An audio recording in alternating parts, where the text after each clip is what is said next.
Hoje tivemos aqui uma entrevista muito importante com o ex-ministro do Supremo, Carlos Veloso, dando inclusive uma abertura para esse sufoco a que está submetido hoje o Supremo Tribunal Federal, em razão dos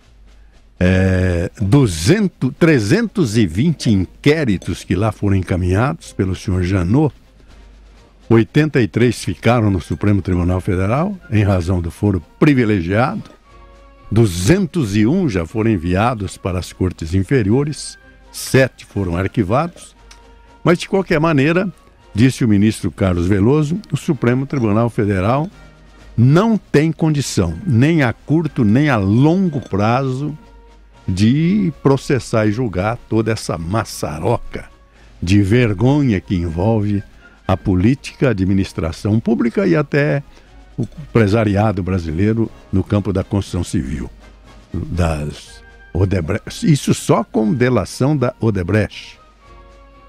Eu cheguei a sugerir que ele opinasse sobre a perspectiva do Supremo determinar que a instrução dessas causas se fizesse na instância inferior, por delegação e determinação do próprio Supremo Tribunal Federal. Ele levantou uma questão muito importante.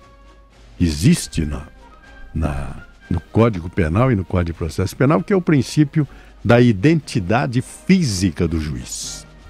O certo é que o próprio juiz que sentencia seja também o juiz que lá atrás ouviu o réu e instruiu o processo.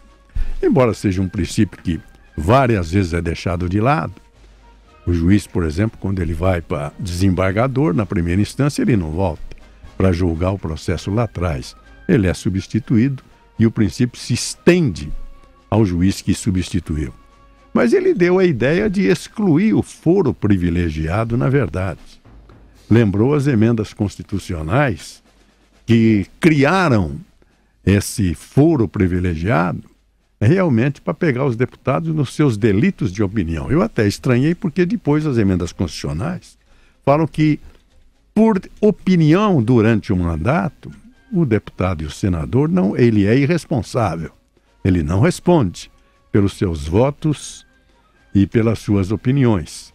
E as emendas constitucionais falam claramente que compete ao Supremo processar e julgar originariamente nos crimes comuns o presidente da República, o vice, deputados e senadores. Também está na atual Constituição, é o artigo 53, os deputados e senadores, desde a expedição do diploma, são submetidos a julgamentos perante o Supremo Tribunal Federal. Segundo o ministro Carlos Veloso, ex-ministro Carlos Veloso, o atual ministro Roberto Barroso adota a tese de que se deve excluir o foro privilegiado, porque o Supremo não pode ser transformado numa delegacia de polícia ou um juizado de primeira instância para ter exclusivamente esse trabalho de julgar os inquéritos criminais que para lá são encaminhados. Mas certamente o Supremo é o último intérprete da Constituição e ele pode alterar isso. Mas é um debate que se fará certamente no Supremo Tribunal Federal.